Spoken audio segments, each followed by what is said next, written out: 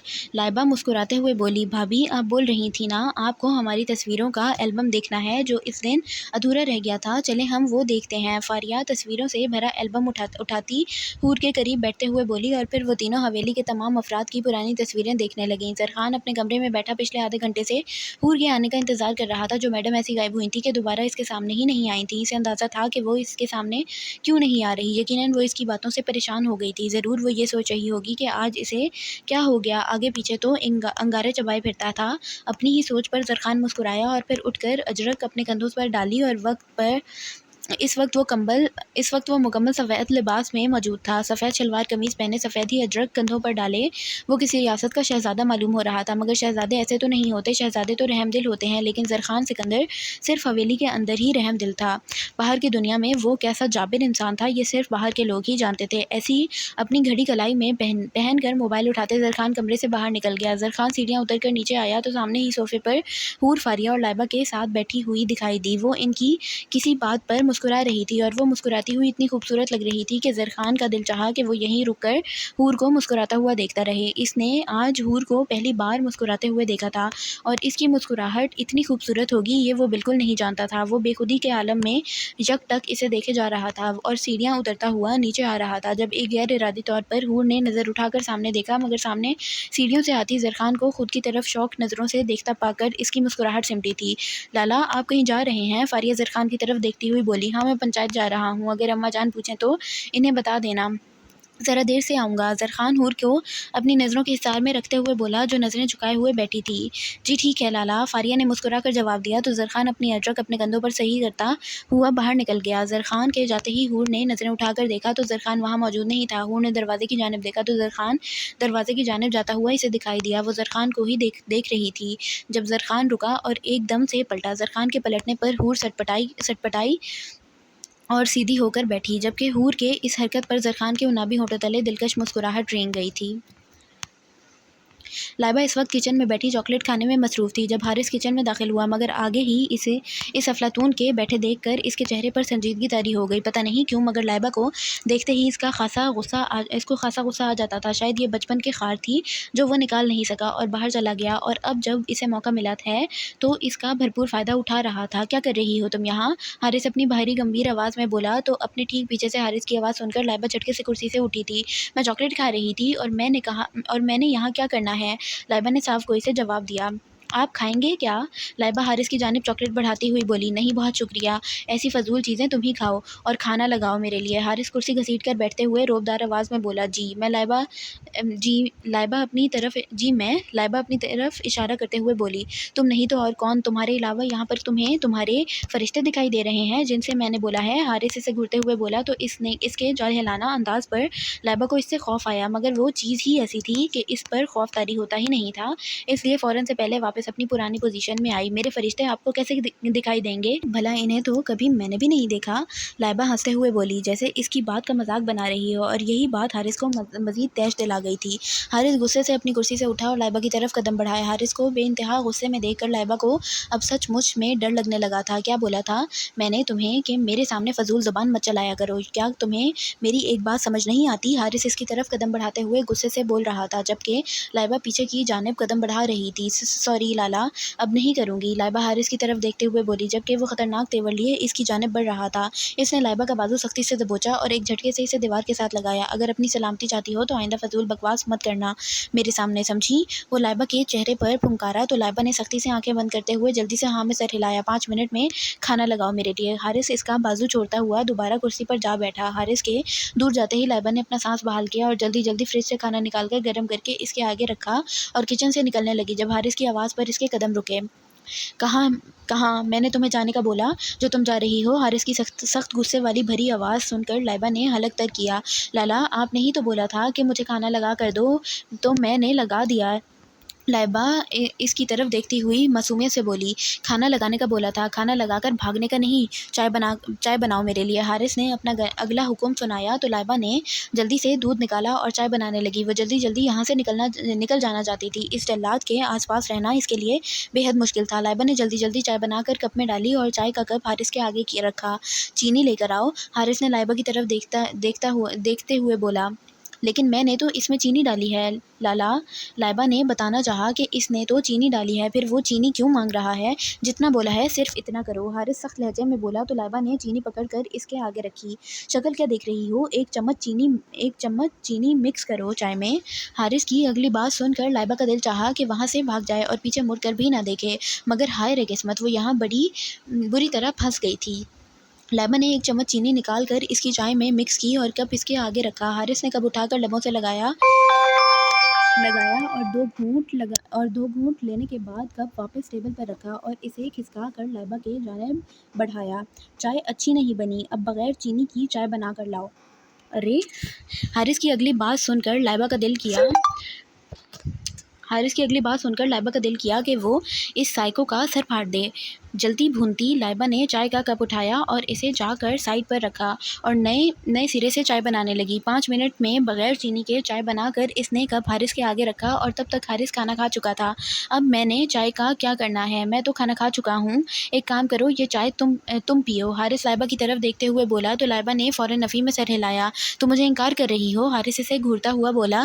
نہیں حارث لالا، میں چائے نہیں پیتی، لائبہ معصومیت سے بولی۔ تم پیتی ہو یا نہیں پیتی یہ میرا مسئلہ نہیں، مگر تم اب یہ چائے پیو گی۔ حارث کرسی کی طرف بیٹھنے کا اشارہ کرتے ہوئے بولا اور چائے کا کپ اس کی جانب بڑھایا۔ لائبہ کے لاکھ انکار کرنے کے باوجود بھی مجبوراً وہ کرسی پر بیٹھ ہی گئی اور چائے کا کپ ہاتھوں میں پکڑا۔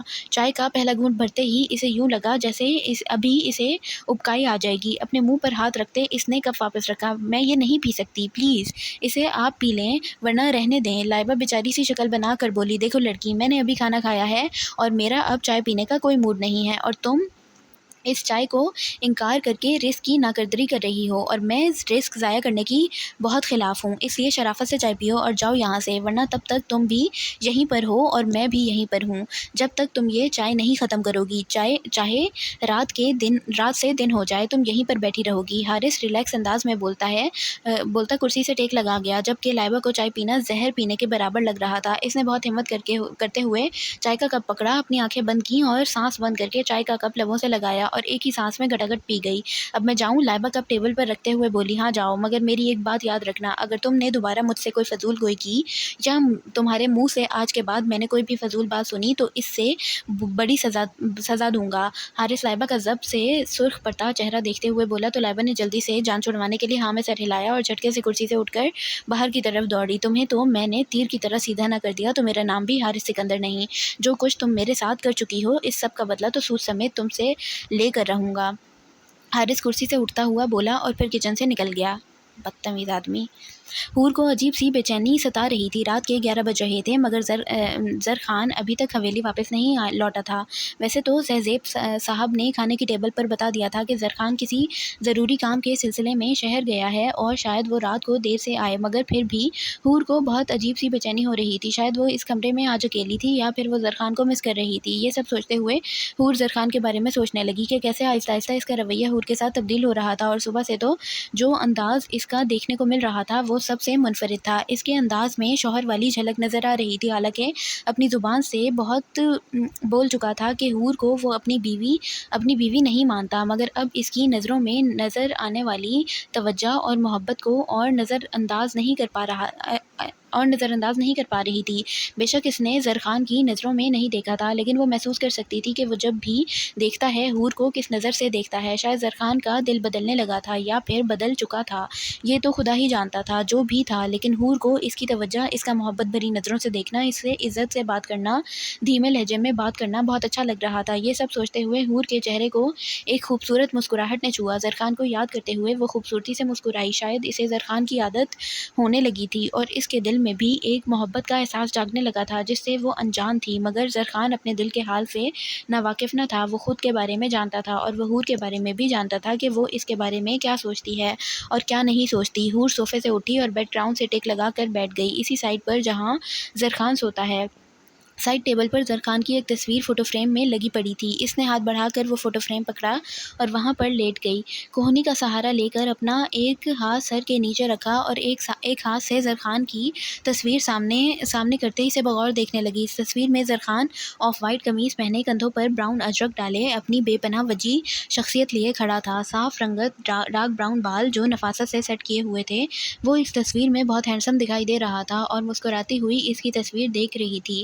حور مسکراتی ہوئی اس کی تصویر دیکھ رہی تھی اور اسے دیکھتے دیکھتے حور کی کب آنکھ لگ گئی اسے پتہ ہی نہیں چلا۔ زرخان رات کے 1 بجے حویلی میں داخل ہوا۔ حویلی کے چاروں طرف گہرا سناٹا تھا۔ وہ سیڑھیاں چڑھتا ہوا اوپر آیا اور اپنے کمرے کا دروازہ کھولا تو کمرے میں لائٹ آن تھی۔ اس نے سامنے کی طرف دیکھا جہاں بیڈ پر گہری نیند حور سو رہی تھی۔ اس نے اپنے کوٹ کا بٹن کھولا اور چلتا ہوا بیڈ کے قریب آیا۔ حور کے قریب پہنچ کر اس نے بغور حور کو دیکھا جو گہری نیند میں تھی، جبکہ اس کا ایک ہاتھ بیڈ پر تھا اور دوسرے ہاتھ کے نیچے زرخان کی تصویر تھی، جبکہ دوسرا ہاتھ اس کے پیٹ پر تھا۔ حور کو ایسے دیکھ کر زرخان کو حیرت ہوئی۔ وہ اس کی تصویر کے ساتھ کیا کر رہی تھی، یہ بات سوچنے والی تھی، لیکن اپنے بیڈ پر اپنی سائٹ پر سونا اور اس کی تصویر ہاتھ میں لے کر سونا اسے بہت کچھ باور کروا گیا تھا۔ دیکھ کر وہ مسکرایا اور آگے بڑھ کر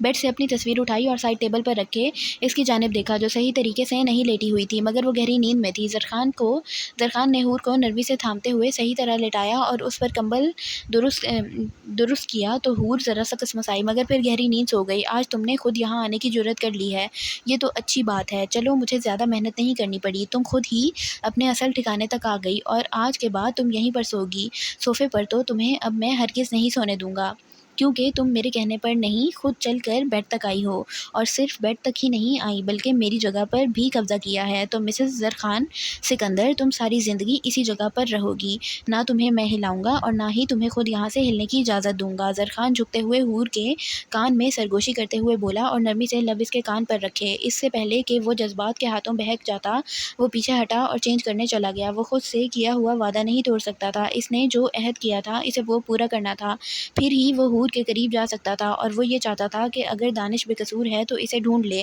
اور حور کو اس کا بھائی لوٹا دے۔ وہ نہیں چاہتا تھا کہ حور ساری زندگی اپنے بھائی کی محبت سے محروم رہے اور اپنے بھائی کے لیے ترستی رہے، اس لیے وہ دانش کو ڈھونڈنے کی بھرپور کوشش کر رہی تھی۔ تھوڑی دیر پہلے ہی اسے معلوم ہوا تھا کہ جس لڑکی کے بارے میں وہ جاننے کی کوشش کر رہی ہے وہ لڑکی پاکستان سے جا چکی ہے۔ اب اس کے لیے اور مشکل بن چکی تھی، مگر اس کی کوشش جاری تھی۔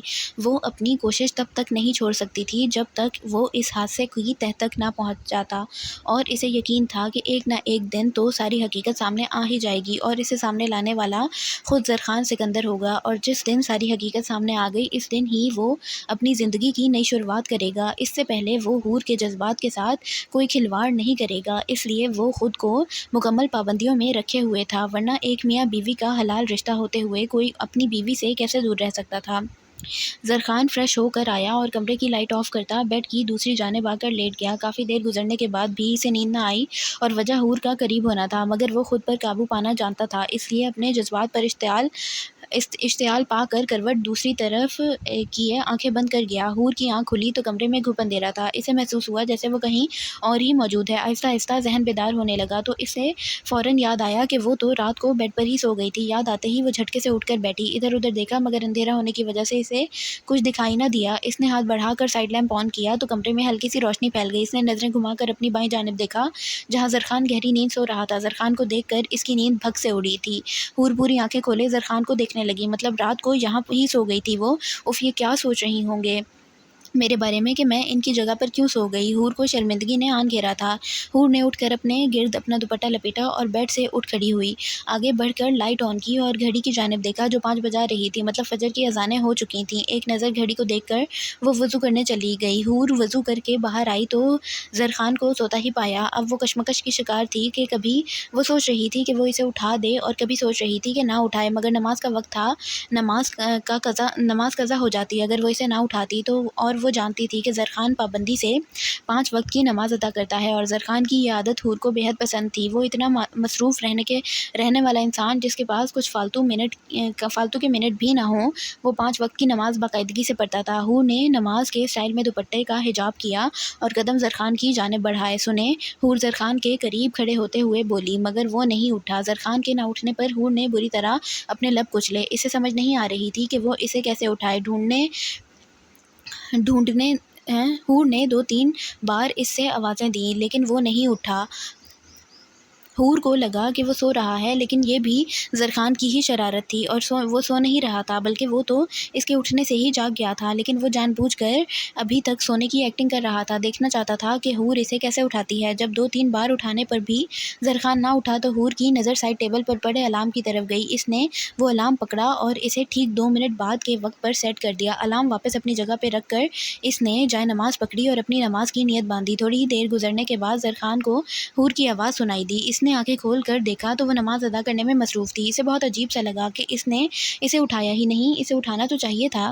ابھی وہ یہی سوچ رہا تھا جب اس کے پاس سائڈ ٹیبل پر پڑا الارم زور و شور سے بجا۔ الارم کے اچانک بجنے پر زرخان نے جھٹکے سے سر موڑ کے الارم کو دیکھا جو اپنا پورا باجا بجا رہا تھا۔ زرخان نے ہاتھ بڑھا کر الارم بند کیا اور ہلکا سا مسکرایا، مطلب وہ پورا انتظام کر کے ہی نماز پڑھنے بیٹھی تھی۔ اور وقت کو گزرتا ہوا دیکھ زرخان اٹھا اور وضو کرنے چلا گیا۔ تقریباً 5 منٹ بعد زرخان وضو کر کے باہر آیا تو حور دعا مانگنے میں مصروف تھی۔ اسے ایک نظر دیکھ کر زرخان نے اپنی اجرک اٹھا کر کندھوں پر ڈالی اور مسجد کے لیے نکل گیا۔ فاریہ اور لائبہ نماز ادا کر چکی تھیں۔ فاریہ نے پانی پینے کے لیے جگ کی طرف دیکھا تو خالی تھا۔ اسے بہت پیاس لگ رہی تھی۔ اس نے لائبہ کی طرف دیکھا جو قرآن پاک کی تلاوت کر رہی تھی۔ حویلی والوں کی یہی خاص بات تھی کہ حویلی میں موجود تمام افراد صبح فجر کے وقت خود ہی اٹھ جایا کرتے تھے اور نماز باقاعدگی سے ادا کرتے تھے۔ صرف یہی نہیں، سب پر فرض تھا کہ وہ قرآن پاک کی تلاوت بھی کریں۔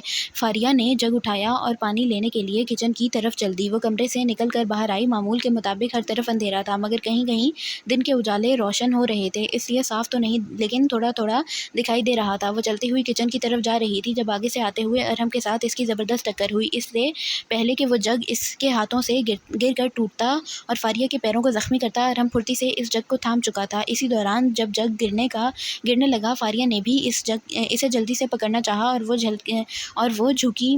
فاریہ اور ارحم کے ایک ساتھ جھکنے پر ان دونوں کا سر ایک دوسرے سے بہت زور سے ٹکرایا تھا۔ ارحم کو تو کچھ خاص فرق نہیں پڑا تھا، لیکن فاریہ کو تو پوری دنیا ہی گھومتی ہوئی دکھائی دینے لگی۔ ارحم نے جگ ٹیبل پر رکھا اور جلدی سے فاریہ کو تھاما جو زمین بوس ہونے والی تھی۔ اسے اندازہ تھا کہ فاریہ کو کتنی زور سے لگی ہوگی۔ آخر وہ ایک سخت مرد تھا، وہ کچھ بھی برداشت کر سکتا تھا، لیکن سامنے کھڑی لڑکی بالکل نازک سی تھی جسے ایک کانٹا بھی چبھنے پر وہ اس کی تکلیف برداشت نہیں کر سکتی تھی۔ بے وقوف لڑکی، تمہیں کیا مجھ سے ٹکرانے کا اتنا ہی شوق ہے جو بار بار بغیر دیکھے ٹکریں مارنے پہنچ جاتی ہو؟ ارحم اس کا ماتھا سہلاتے ہوئے بولا جو سرخ پڑ چکا تھا۔ اپنی تکلیف کو برداشت کرتی فاریہ نے خفگی بھری نظریں اٹھا کر ارحم کی طرف دیکھا جو اسے گھورنے میں مصروف تھا۔ اب ایسے کیا دیکھ رہی ہو؟ ٹکرانے کے لیے تمہیں اس حویلی میں اور کوئی دکھائی نہیں دیتا؟ اگر ابھی یہ جگ ٹوٹ جاتا تو سوچو کتنا زخمی ہوتی تم۔ ارحم سخت لہجے میں بولا تو فاریہ کی آنکھیں غالباً پانیوں سے بھر گئیں۔ پتہ نہیں آنکھیں سر پر رکھ کے چلتی ہو خود تو۔